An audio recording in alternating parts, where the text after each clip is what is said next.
Stu. Hey, Jay, you got me? Mm-hmm. I'm going to need the link to pre-order the Sham Shamoon games, man. Those are looking pretty good. Yeah, they'll be out on PlayStation 2. Excellent. I just kind of wanted to go back to, like, all the Trent Horn, Ruslan stuff, if you don't mind. Actually, that's where I was going next before we get to Father Josiah on Tucker. Gotcha. I wanted to get your insight because you've been in the apologetics game for a lot longer than me. When I was a Protestant, I got a lot into it, obviously, before becoming Orthodox. And I'm just, correct me if I'm wrong, but this new like era of apologetics. I mean, you have like Trent Horn, you have, you know, all these guys on the Catholic side or Protestant side, the Gavin Ortmans, what have you. Like, I remember watching old tapes of even like William Lane Craig, and like he would chase debates. And now it's like you can be a Christian apologist and just not debate. Mm-hmm. To me, that just doesn't compute. And the other whole like playing sides aspect to where like they'll condemn you, they'll condemn an Andrew Wilson, they'll condemn, you know, whoever else for saying naughty words, but, you know, Trent Doherty goes off on Cleve and then all is forgiven, just a little slap on the wrist, and now he's on Matt Fradd show. I don't get it. What am I missing here? Yeah, it's very simple. Bless God Industries that Ruslan runs would hurt big time were they to really platform and really allow significant discussion on orthodoxy. Now, Ruslan is correct that he doesn't oppose Orthodox people coming on. I think he's had Father Josiah on, he's had Pajot on, he's had me on. And, you know, he allowed me to say whatever. We had a 4-hour podcast, you know, that was chopped up into a lot of different segments and clips. And I think he made, though, if I recall, I don't remember exactly, but the justification debate portion is, I think, behind a paywall. I mean, maybe I'm wrong. Maybe it's public. I don't know. But first, you are correct that the standards are inconsistently applied, right? Trent Horn has no problem going on stage and being platformed with Destiny, who calls for the unaliving of conservatives and has done that for a long time. In fact, that goes back 10 years ago where Destiny was deplatformed for calls for violence, as well as numerous sexual scandals. And that Trent Horn has no problem platforming together with even on whatever podcast to debate Destiny. But so you notice that Trent's excuse is absolutely a ploy and it's absolutely hollow. And because I said a 4-letter word at one point, that's essentially why I said these things to him, is I lost all respect for Trent. When did this happen?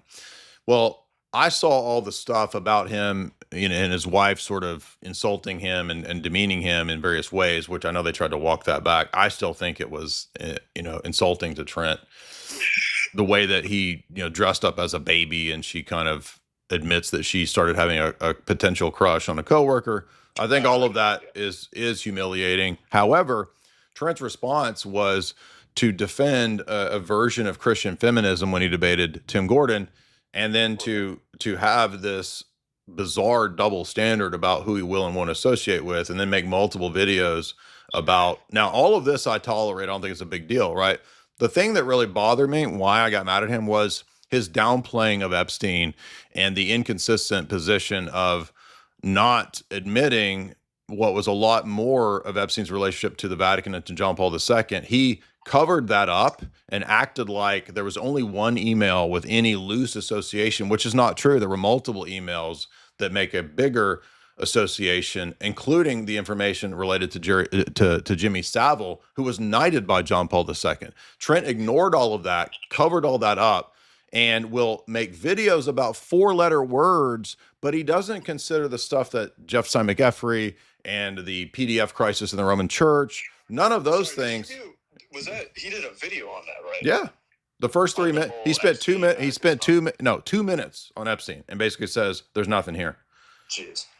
Yeah. So that's what made me mad. And that's why I said, dude, you pissed me off. F you. Yeah. Cause and the other thing too is like, I watched, you know, his little hit pieces and whatnot. And it doesn't make sense to me, again, going back to the inconsistency. Like, I know in my life I've said a lot worse things to people. And I've gone over it. Other people have gone over it.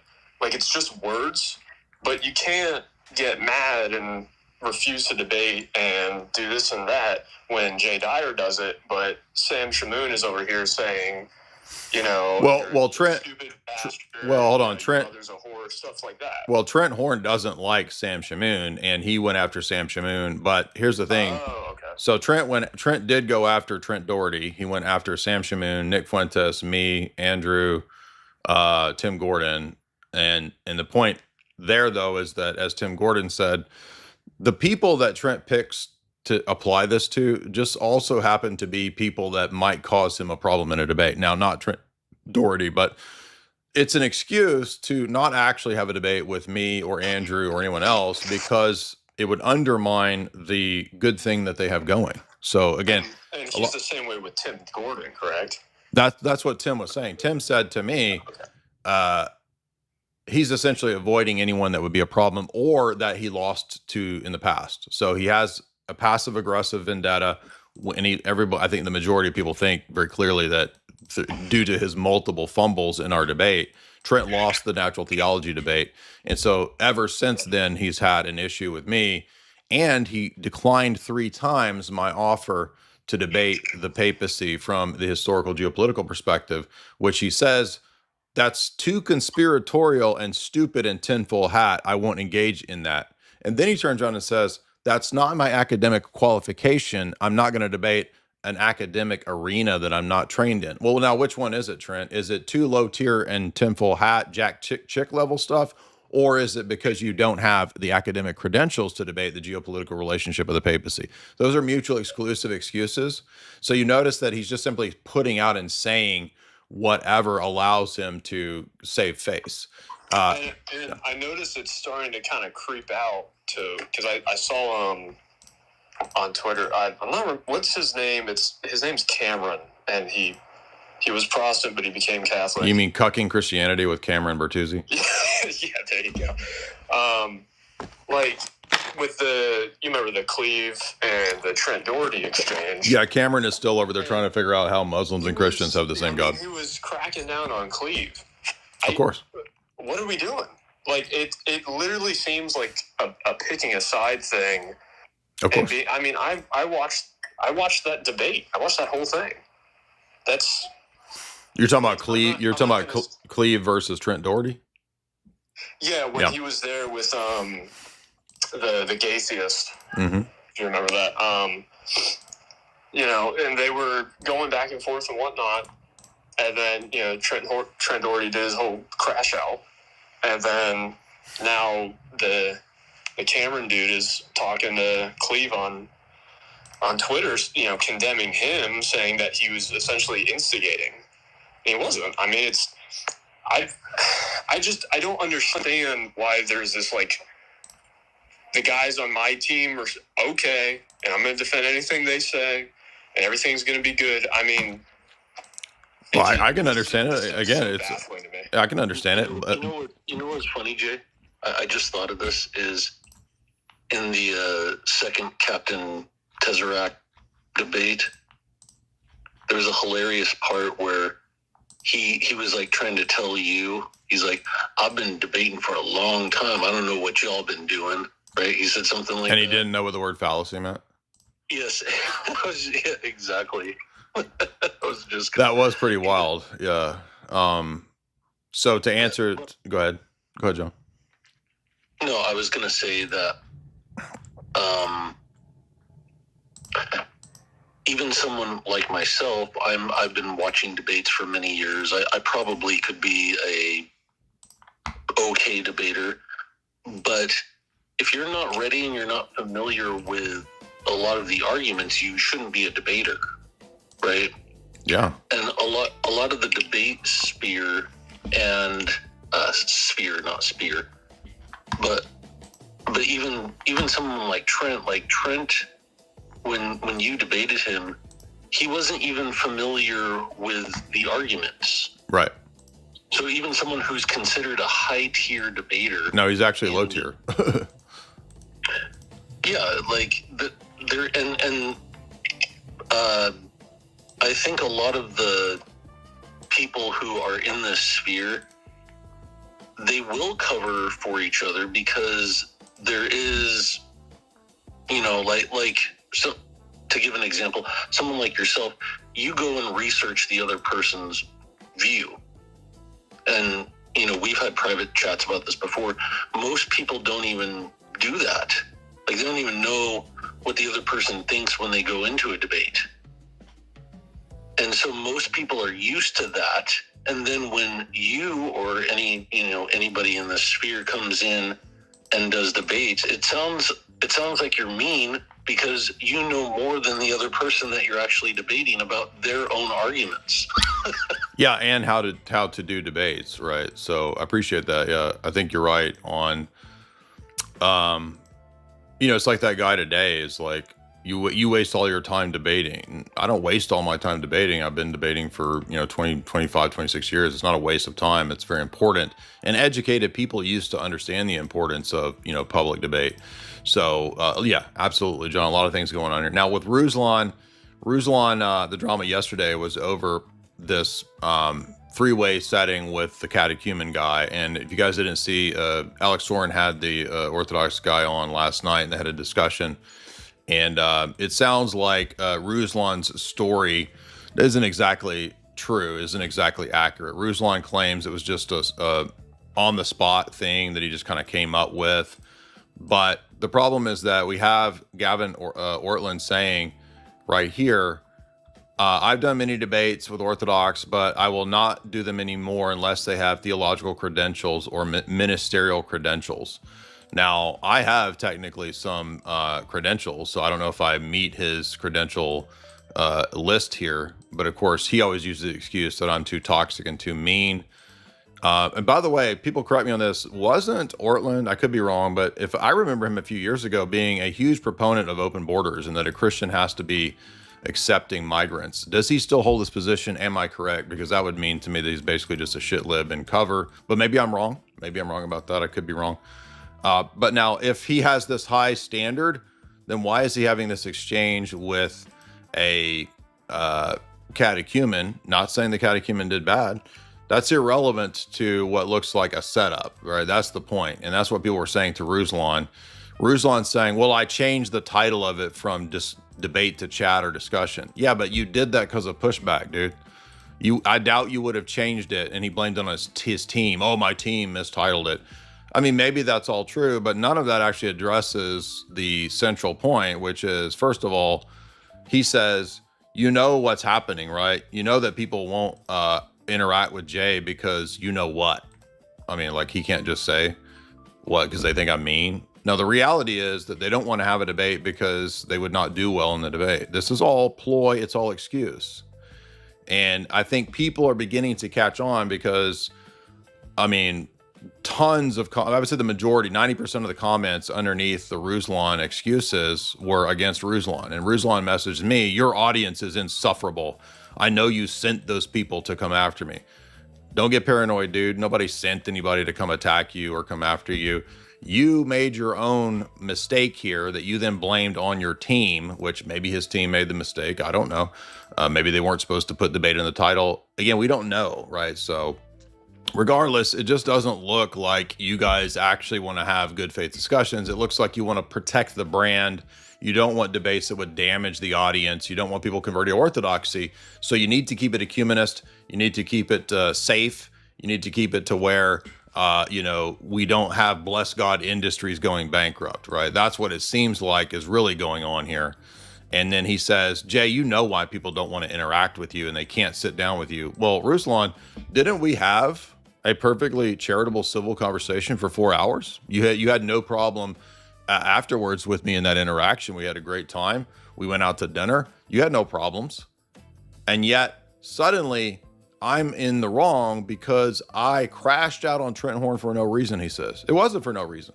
Even if you think I'm wrong, I didn't crash out on Trent Horn for no reason. Trent Horn has made successive videos against us unprovoked. Nobody provoked Trent Horn to start making all those videos that we're bad people because of 4-letter words. If anything, the only provocation was my 3 offers, and it might even be 4, to Trent Horn to do another debate, which he in succession keeps declining. And he still triples down and does not correct himself on the fact that he says the word triad is an inherently Arian or semi-Arian term, when his own Eastern liturgy uses that term. Is so stupid. So Trent has a narcissistic problem of being unable to admit even the slightest mistake. He's never admitted any mistake at all. Not a slightest, as far as I'm aware. Maybe he has and I just haven't seen it. But what's happening here is all of this is just gay deflection from not having a public formal debate. And all the people who act like I can't do debates and I just yell and scream, everybody knows that's totally not true. There's probably 30 formal debates where there's no screaming and crying and Trent Doherty screams and loses it on a debate. There's me getting aggressive, but where did I ever totally melt down and just blow up in a debate, a formal debate? And the interaction with Ibarra was not a formal debate. That was an open back and forth on the reason and theology thing years ago. Ever since that time, they've used this 10-year excuse that Jay Dyer is mean. And you've all seen me on countless formal debates with Muslims, atheists, Protestants, Roman Catholics, formal debates where there's no meanness. That's all fake and gay. It's all made up. Now they can say, I don't like you, I don't like your personality. Okay, but that has nothing to do with whether or not I know how to do a formal debate and abide by the rules. I don't care about last night, the debate with Captain Crackrock. It was formal, but I did that as a joke. For me, that's a joke debate. Okay, the whatever debate with what's her face feminist, that's a joke debate. Even though it was kind of formal, semi-formal, more of a blood sports perhaps. But you'll notice when I debated Tim Gordon on Elijah Schaffer's show, that was pretty much formal. It was heated, but there was no disobeying the rules. Okay. If we go to the Tim Cast debate, that was Bloodsport debate on Timcast. That was open, go crazy, get heated. Guess what? Shows want that for clicks. Okay. So the reason people do the Bloodsports debate is that they're popular. People like to watch that. It's entertaining. But I can also do, and have done for 10 years, countless formal debates. It's just all made up nonsense. Joke debates are entertaining. They're fun. And these people are acting like freaking toddlers. They're acting like teenage girls who just lose their shit over some guy talking smack. Who cares if a dude talks smack? Did no one play basketball in high school and talk smack to their buddies? Like what gay world are you guys living in? To turn the slightest joke into some huge drama of it. Just do the freaking debates, you guys. Stop being pussies. You're giant pussies. Trent Horn, you're a pussy. Just do a debate. By the way, did we have a problem in the previous debate? No, we had a perfectly civil, formal debate, me and Trent Horn. There were no problems. And in fact, after that debate, everyone recognized and admitted, hey, turns out Jay can actually do a formal debate and he obeys the rules and there was no problems. The problem came when Trent Horn tripled down first on saying that the word triad is an Arian term. Total bullcrap. And he still, to this day, can't admit he's wrong about that. The next phase of the problem came when Trent Horn would not agree to any second debate on the geopolitics of the papacy. And then the problem was he gave 2 conflicting excuses as to why he wouldn't do it. On the one hand, it's tinfoil hat crazy to say that the Pope is a globalist. That's what he said. You understand Trent's a total normie, right? The papacy is not at all involved in international World Economic Forum, UNESCO geopolitics, according to him, right? And he's quadrupled down on that stupid position.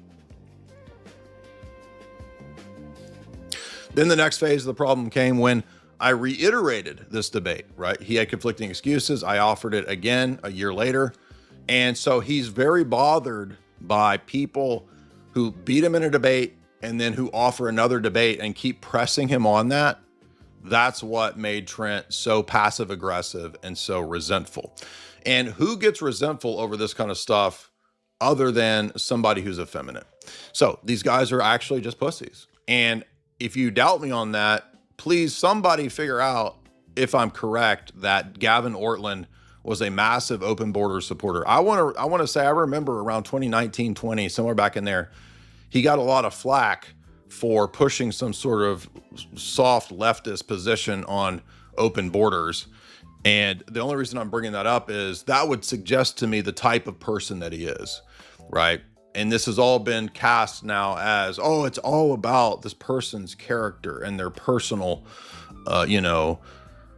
do they use 4-letter words? Do they smoke a cigarette on screen? It's just ridiculous. Like, this stuff is so just freaking gay, dude. And it makes me understand why people don't want to interact with these people. Like, if I was not a Christian and I saw this kind of stuff, like so Epstein doesn't matter, but 4-letter words do. This is like Vonnegut level hypocrisy, right? Remember when I think it was Vonnegut, said that he realized how hypocritical people's morals were when they got more upset about a 4-letter word on a bomb and using a cuss word versus bombing 1 million people, right? The 4-letter word is more important than the bombing of 1 million people morally. This is how retarded stuff is, right? And didn't Jesus say something about that with Pharisees? You strain at gnats and you swallow camels. So you obsess over the minor things, but you make a huge deal, but you ignore and look over the major things. Even Gerald from Crowder piped up and interjected here and said, I think Gavin Ortland does need to debate Jay Dyer. Of course, we all know Gavin Ortland would absolutely never debate me. He will never do it. And it's because he's actually just a giant vagina. And all of these guys are vaginas. I'm just going to tell you how it is. And I don't care if you don't like me over that, because that's true. Because I'm not scared of any of these people. And I think you guys know that, right? You can hate me for that, but I'm being honest with you. I'm not scared to debate any of them. I already debated Trent Horn. Why would I be scared to debate him again? I tried to set up debates with a lot of these people years ago, and I saw right away they were never going to do it. So it doesn't matter whether it's Sham Shamoon or whether it's Gavin Ortland. None of these people are actually going to do a serious formal debate on a serious topic, because it would hurt the brand and it would make them look bad. And they're scared. They don't want to lose. They're more worried about the brand and their persona than they are what's true. And that's my message to Ruslan, who I do like, and we've had good interactions in the past. Ruslan, what's more important, Bless God Industries or what's true? You think about that. So even Gerald, who's a Protestant, says this needs to be hosted. It needs to happen. All the people in the comments are saying, Ortland will never do it. He's just going to say that Dyer is beneath him. Yeah, even though all these people call for this debate. And by the way, if I'm beneath you, it should be easy work. It should be piece of cake. It should be super simple. We can have a formal setting where I would even do this for you guys, because you guys are so effeminate.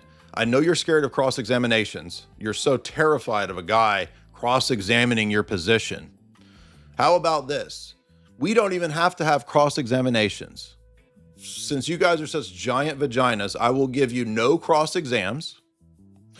And I even am offering to debate Ruslan and Gavin Ortland together, and Trent Horn, all three of us. We can make it as long as you guys want. I'll do it for 5 or 6 hours with you guys. You can set it up however you want with no cross exams, because you're so terrified of a cross exam. By the way, atheists and Muslims are not terrified of cross examinations. Have you noticed that? They may be dumb as hell and they don't know how a cross exam works, but they're not scared to do it. Although Jake was for many years, because he wouldn't do a debate unless there was no cross exams or it was qualified to not be interrogation. So at least Jake has the balls to do a debate with cross exams. At least Dr. Shabir Ali has that. At least Matt Dillahunty has the ball. You guys don't even have the balls of Matt Dillahunty, Shabir Ali, and Jake, the Muslim metaphysician. You guys are pathetic, man. And thank God, after 10 years of this stupid excuse, people are seeing through it. Because all the comments and the replies are like, dude, nobody's buying this mean claim when you freaking go on debate platforms with absolutely disgusting degenerates like Destiny. So what is it? And by the way, wouldn't these debates get massive traction and money? So it's not a money issue. You know you're going to make money. Ruslan, I know Blessed God Industries is all about that cheddar. Wouldn't you make a lot of money if you did dude, just think of the super chats. If you live stream the debate with me and them, how much money would you make on super chats? You'd make $5,000, $10,000 easy in one night. Think about how many wigger sandals you could buy with that, Ruslan. You could be wigged out all week, bro. Hey, dog, I'm talking about 20 pairs of Jordans for my Armenian wigger over there in San Diego. And if you don't like this joke, I don't give a shit. Like, I don't care if you don't like this joke. Oh, look, man, what could he say the bad word? Oh, but Destiny's okay because he calls for the unalive. You guys have just ridiculous morals. All right, guys.